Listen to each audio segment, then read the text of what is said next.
क्या आपको पता है कि आपका गर्भ क्यों नहीं रुकता है? जी नहीं, आपको बिल्कुल भी नहीं पता है। तो कोई बात नहीं, मैं आपको इस वीडियो में बताऊंगी कि आपका गर्भ किस विटामिन की कमी की वजह से नहीं रुकता है।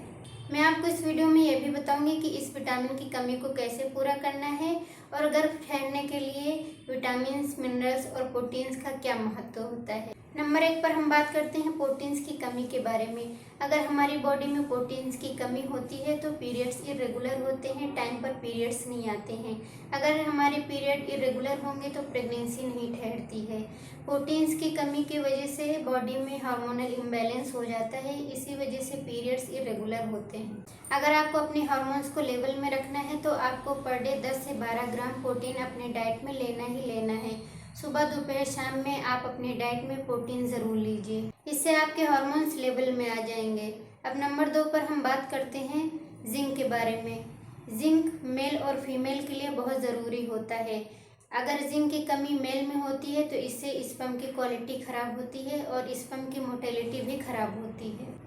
अगर हम फीमेल में जिंक की कमी के बारे में बात करें तो इससे एंडोमेट्रियम की जो लाइनिंग होती है वो सही नहीं बनती है और इम्प्लांटेशन फेल हो जाता है, इम्प्लांटेशन सक्सेस नहीं होता है।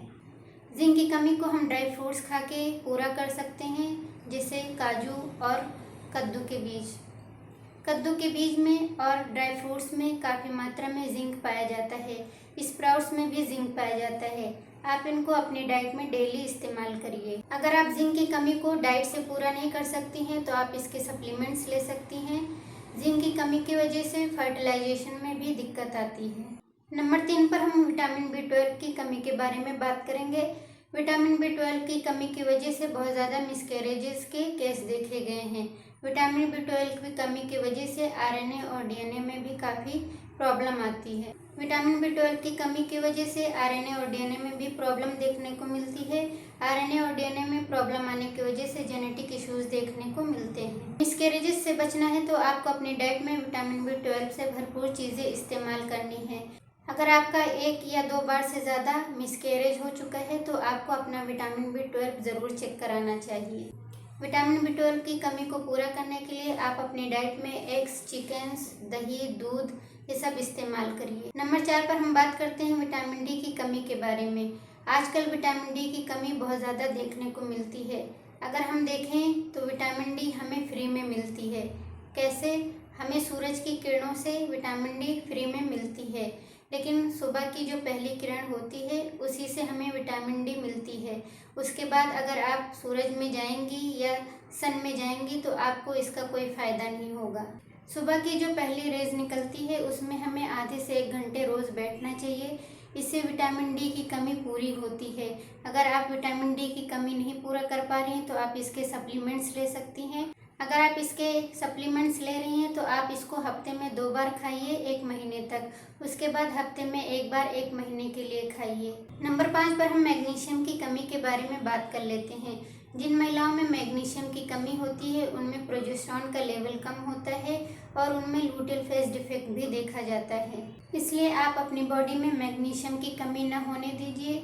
मैग्नीशियम हमारी फर्टिलिटी को बढ़ाता है और प्रोजेस्टेरोन का लेवल भी इंक्रीज करता है और जो लूटियल फेस डिफेक्ट होता है उसको मैनेज करता है। नंबर 6 पर हम फॉलिक एसिड के बारे में बात कर लेते हैं।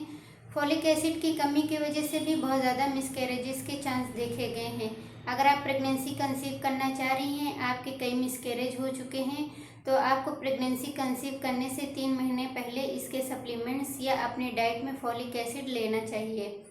उसके बाद अगर आपको गर्भधारण हो जाता है तब भी आपको 12 वीक तक सप्लीमेंट। नंबर 7 पर मायोइनोसिटोल की कमी होना। इसकी कमी से अंडे टाइम पर नहीं बनते हैं, अंडे रप्चर नहीं होते हैं और पीरियड्स इरेगुलर होते हैं। अगर अंडे टाइम पर नहीं बनेंगे, अंडे टाइम पर रप्चर नहीं होंगे और पीरियड्स इरेगुलर रहेंगे तब भी आपको प्रेगनेंसी नहीं रुकती है। तो इसकी कमी को पूरा करने के लिए आप इसके सप्लीमेंट्स ले सकते हैं। मार्केट में बहुत सप्लीमेंट्स मिलते हैं इसके, लेकिन अपने डॉक्टर से ज़रूर कंसल्ट करके लीजिए। ये कम से कम 3 से 6 महीने खाना होता है, तब आपके पीरियड्स रेगुलर होते हैं, अंडे की क्वालिटी अच्छी होती है और नंबर 8 पर हम विटामिन ई की कमी के बारे में बात कर लेते हैं। विटामिन ई के बारे में अगर हम बात करें तो फीमेल्स में एंडोमेट्रियम की जो लाइनिंग होती है उसको अच्छा बनाने में मदद करता है। अगर हम मेल की बात करें तो मेल में स्पर्म की क्वालिटी क्वांटिटी अच्छा करने में काफ़ी मदद करता है। इसलिए विटामिन ई की कमी को आप बिल्कुल भी नज़रअंदाज मत करिए। आप अपनी डाइट में पर डे नारियल पानी ले सकते हैं, अंडा ले सकते हैं, मछली ले सकते हैं और बादाम ले सकते हैं। तो फ्रेंड्स, देखा मैंने इतने सारे विटामिन बताए हैं। अगर इनमें से एक भी आपके अंदर कमी है तो गर्भधारण करने में काफ़ी प्रॉब्लम आती है। जो मैंने डाइट बताए हैं, सप्लीमेंट्स बताए हैं, आप उनको खाकर उनको लेकर इनकी कमी को पूरा कर सकते हैं। तो चलिए मिलते हैं नेक्स्ट वीडियो में। Thank you.